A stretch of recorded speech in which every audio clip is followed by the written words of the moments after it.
안녕하세요. 부자오빠입니다. 미국 주식을 하시는 분들은 아시겠지만 어제 굉장히 많이 올랐죠. 3대 증시 다 상승했고 필라델피아 반도체는 5% 가까이 오르면서 역대 최고가를 경신했습니다.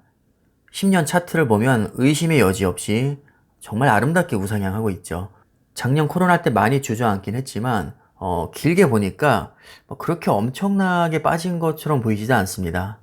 중간중간 굴곡이 있긴 하지만 전반적으로 굉장히 안정적으로 우상향 해왔다는 것을 알 수 있는데, 그래서 오늘은 제가 필라델피아 반도체에 대해서 조금 자세히 설명을 해드릴까 합니다. 필라델피아 반도체는 말 그대로 반도체와 관련된 기업들을 모아놓은 일종의 지수라고 할 수 있는데요. 그냥 아무거나 모아놓은 게 아니고 미국에 상장된 기업만을 대상으로 합니다. 그것도 30개 기업만 엄선에 엄선을 해서 선정을 합니다. 예를 들면 위에서 세 번째 ASML 같은 경우는 원래 네덜란드 기업이거든요. 네덜란드 기업이지만 미국에 상장되어 있기 때문에 필라델피아 반도체에 편입이 될 수 있는 겁니다. 그러니까 꼭 미국 기업이 아니라 미국에 상장되어 있으면 일단 편입 조건은 충족이 됩니다. 근데 사실 따지고 보면 대부분 미국 기업이 많습니다. 예를 들면 맨 위에 AMD는 미국 기업이죠. AMD 같은 경우는 인텔에 이어서 세계 2위 CPU 설계 능력을 갖추고 있고, 또 GPU에서는 엔비디아 다음으로 세계 2위를 하고 있습니다. 그리고 방금 전에 말씀드렸던 네덜란드 기업인 ASML은 노광기라고 해서 이 포토 공정에서 반드시 필요한 반도체 장비가 있는데, 이 부분에서 압도적인 점유율로 세계 1위를 하고 있는 기업입니다. 심지어 EUV 노광기는 극자외선 파장을 쓰기 때문에 전 세계에서 이 장비를 만들 수 있는 기업이 ASML 단 한 군데밖에 없습니다. 장비 한 대당 가격이 2천억이 넘습니다. 정말 어마어마하죠. 이렇게 대단한 기업이 필라델피아 반도체 안에 들어가 있습니다. 그 다음에 조금 더 아래로 내려가 보면 NXP 세미컨덕터즈, 인피니온과 세계 1, 2위를 견주는 차량용 반도체 기업입니다. 삼성전자가 인수하려고 몇 년 전부터 눈독을 들이고 있는 업체죠. 그 밑에 온세미컨덕터, 마찬가지로 차량용 반도체를 주로 만드는 반도체 기업입니다. 그 다음에 TSMC도 눈에 띄는데 반도체 제조를 전문으로 하는 TSMC 분야에서 55% 점유율로 압도적인 세계 1위를 하고 있는 기업입니다. 반도체 하면 삼성전자와 인텔이 세계 최고라고 알고 계신 분들이 많으실 텐데 틀린 말은 아니지만 종합반도체 기업으로서 세계 최고인 것이지 파운드리 분야만 따로 떼놓고 보면 TSMC의 적수가 못 됩니다.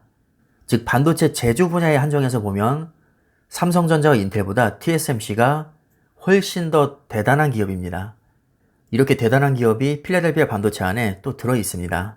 자, 그리고 램 리서치 역시 반도체 장비 회사고요.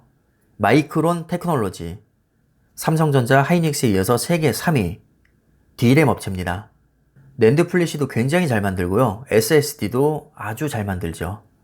자, 이렇게 D램, SSD, 낸드 플래시처럼 데이터를 저장하는 반도체를 메모리 반도체라고 하는데 메모리 반도체 분야에서 세계 3위를 하고 있는 기업이 바로 마이크론이고요. 기술력도 상당합니다. 자, 그 다음에 브로드컴도 있는데 브로드컴은 주로 통신과 관련된 칩셋을 만드는 기업인데 우리가 흔히 쓰고 있는 IP 공유기, 이 공유기의 핵심적인 칩을 브로드컴에서 많이 만들어냅니다. 품질 굉장히 좋고요. 아마 컴퓨터를 좋아하시는 분들은 이 브로드컴이란 기업은 많이 알고 계실 겁니다. 그 다음에 엔비디아, 요즘 미국에서 아마 가장 핫한 기업이지 않을까 싶은데 GPU 설계 능력 세계 1위에 해당하는 기업이고요. AMD 경쟁사입니다. 역시 미국 기업이고 요즘에는 GPU뿐만 아니라 데이터 센터 시장에도 굉장히 많이 진출해 있습니다. 이 GPU 같은 경우는 암호화폐 채굴에도 많이 쓰이고 주로 3D 게임, 인공지능, 자율주행, 슈퍼컴퓨터 이런 분야에서 연산 능력이 굉장히 효율적이라는 것이 알려지면서 요즘에 엄청 뜨고 있습니다. 여러분들 아마 바둑 천재인 이세돌과 대결했던 알파고를 기억하실 텐데 이 알파고 안에는 CPU뿐만 아니라 GPU도 굉장히 많이 들어가 있습니다. 지금은 훨씬 더 업그레이드가 되어 있는데 인텔 CPU와 엔비디아 GPU를 사용했죠. 그리고 메모리는 삼성전자 메모리를 사용했었죠. 자, 그 다음에 인텔. 더 이상 설명이 필요 없죠. 인텔 모르시는 분은 아마 한 번도 안 계실 겁니다. 삼성전자와 반도체 매출 1, 2위를 다투는 기업인데 솔직히 말씀드리면 삼성전자보다 1위를 할 때가 훨씬 더 많았습니다. CPU 최강자이고 AMD와 경쟁을 하고 있죠. 그리고 최근에는 파운드리 진출도 선언하면서 지금 TSMC와 삼성전자 사이에서 틈새 시장을 노리고 있습니다. 자, 그 다음에 퀄컴, 우리 스마트폰의 핵심 두뇌인 모바일 AP를 설계하는 세계 1위 기업인데 삼성전자 갤럭시 폰에도 퀄컴 칩이 많이 들어갑니다. 그리고 퀄컴은 삼성전자 파운드리 고객이기도 하죠. 모바일 AP뿐만 아니라 통신과 관련된 특허도 굉장히 많이 보유를 하고 있고 로열티 수입도 굉장히 짭짤합니다. 한데 너무 많은 로열티를 요구하는 바람에 삼성전자와 소송전까지 가기도 했었는데 지금은 비즈니스 관계를 맺으면서 나름 사이좋게 지내고 있죠.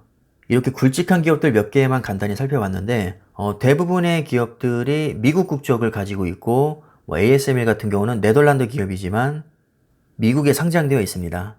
이렇게 세계적으로 잘 나가는 30개 기업을 모아놓고 평균을 내서 그것을 지수화시킨 게 필라델피아 반도체인데요.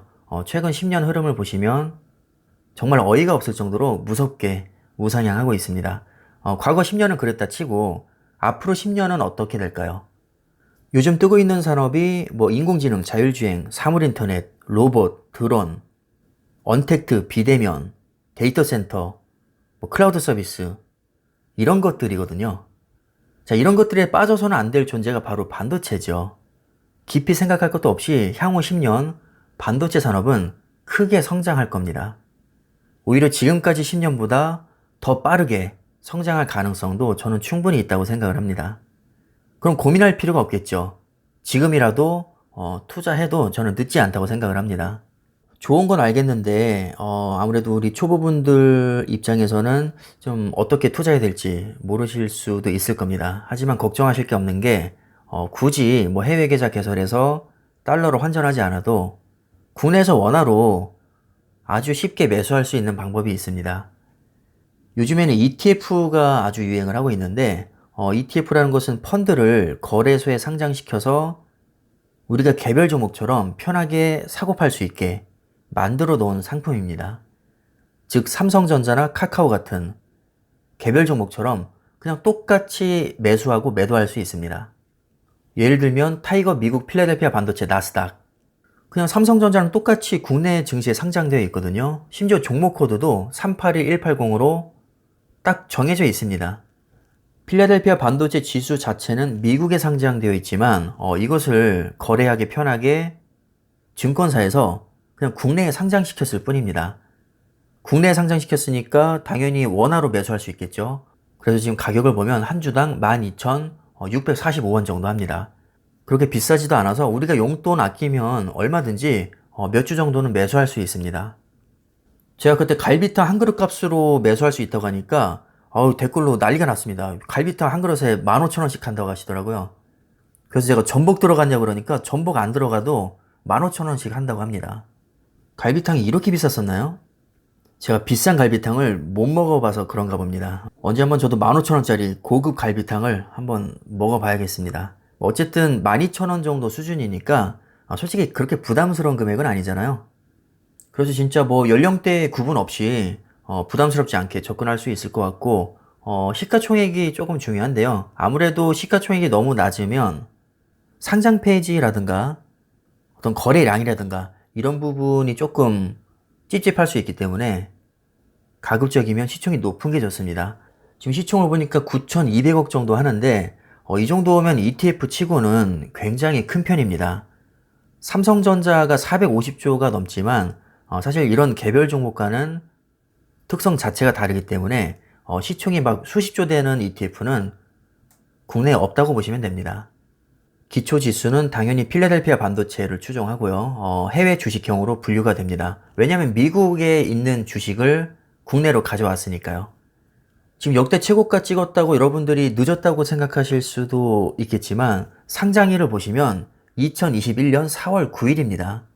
이제 출시된 지 8개월밖에 되지 않았기 때문에 완전히 초창기입니다.